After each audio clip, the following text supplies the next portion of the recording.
Welcome to Kamala's kitchen diary cooking சேனலுக்கு உங்களை அன்போடு அழைக்கிறோம். அன்பு சொந்தங்களே, எல்லாரும் எப்படி இருக்கீங்க? நல்லா இருப்பீங்கன்னு நம்புறோம். இன்னைக்கு நாம சமைக்க போறது கிராமத்து சுவையில் கருவாடு போட்ட சக்கைக்கொட்டை குழம்பு. வாங்க காய்ஸ், நம்ம கிச்சனுக்குள்ள போகலாம். சக்கைக்கொட்டை கருவாட்டு குழம்பு செய்ய தேவையான பொருட்கள்: சக்கைக்கொட்டை 1 கப், பூண்டு 10 பல், கருவாடு 6, சின்ன வெங்காயம் 10, துருவிய தேங்காய் 1 கப், முருங்கைக்காய் 2, பச்சை மிளகாய் 1, மாங்காய் 1. நம்ம இன்னைக்கு கருவாட்டு போட்ட சக்கைக்கொட்டை குழம்பு வைக்க போகிறோம். சக்கைக்கொட்டை, வெள்ளைப்பூடு, கருவாடு, சின்ன வெங்காயம், தேங்காய், முருங்கைக்காய், மாங்காய், பச்சை மிளகு.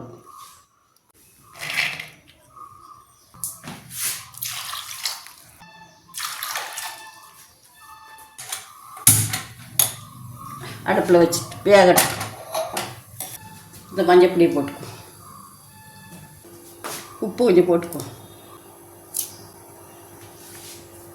அரைச்சி வைக்கட்டும், வேகட்டும். நம்ம இந்த தேங்காயை அரைச்சிப்போம்.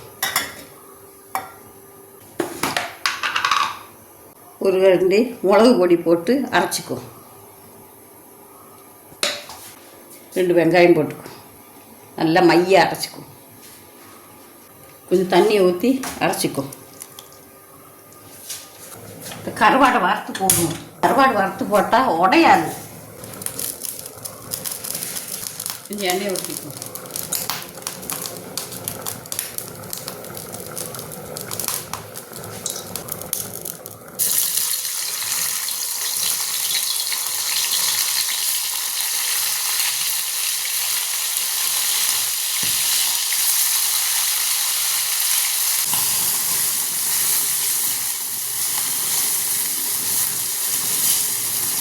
வெந்துட்டு எடுத்துருவோம்.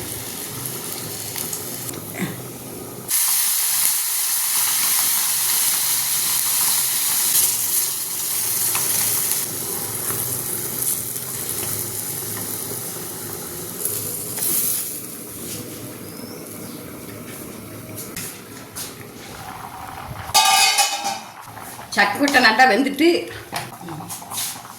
இந்த ஒரு பச்சை மிளகு போட்டுக்குவோம். இந்த வெள்ளைப்பூடு போட்டுக்குவோம்.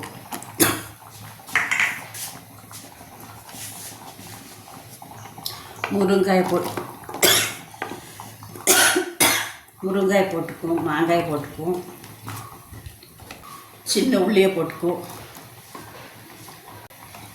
இந்த மசாலா போட்டு தேங்காயும் வத்தல் மிளகும் அரைச்சிருக்கு போட்டு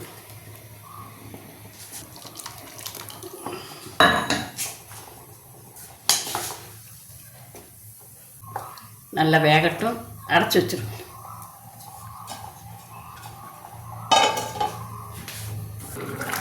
நல்லா வெந்துட்டு பாருங்கள்.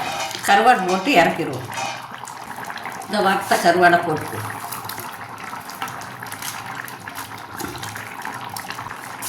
இறக்கிடுவோம். 2 கரண்டி எண்ணெய் ஊற்றிக்குவோம். தேங்காய் எண்ணெய், கடுகும் வெந்தயம் கொஞ்சம் போட்டுக்குவோம். வெங்காயத்தை போட்டுக்குவோம். சின்ன வெங்காயத்தை போட்டு கறிவேப்பிலை போட்டு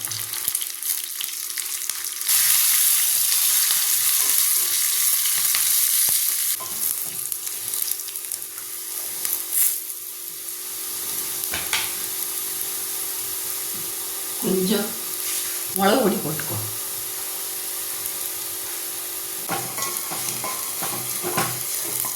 இதில் ஊற்றிக்குவோம்.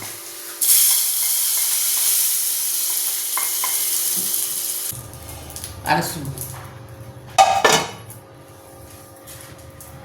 என்ன காய்ஸ், இன்னைக்கு நாம செஞ்ச சக்கைக்கொட்டை கருவாட்டு குழம்பு உங்களுக்கு பிடிச்சிருக்கும்னு நம்புறோம். நீங்களும் ட்ரை பண்ணி பார்த்துட்டு உங்கள் கருத்துக்களை கமெண்ட் பண்ணுங்க. எங்கள் சமையல் உங்களுக்கு பிடிச்சிருந்தா லைக் பண்ணி ஷேர் பண்ணுங்க. அப்படியே மறக்காம சப்ஸ்கிரைப் பண்ணி பெல் ஐக்கானையும் கிளிக் பண்ணிக்கோங்க காய்ஸ். இன்னைக்கு உங்களுக்கான சமையல் டிப்ஸ்: கடுகு வடகம் வறுத்து பொடித்து வற்றல் குழம்பில் போட்டால் சுவையாக இருக்கும். மிளகாய் பொடி இருக்கும் டப்பாவில் பெருங்காயத்தை போட்டு வைத்தால் பொடியின் நிறமும் தரமும் மாறாது. ஓகே காய்ஸ், இது மாதிரி புதிய ரெசிபியுடனும் புதிய டிப்ஸுடனும் மீண்டும் உங்களை சந்திக்கிறோம். தேங்க்யூ ஃபார் வாட்சிங். நன்றி, வணக்கம்.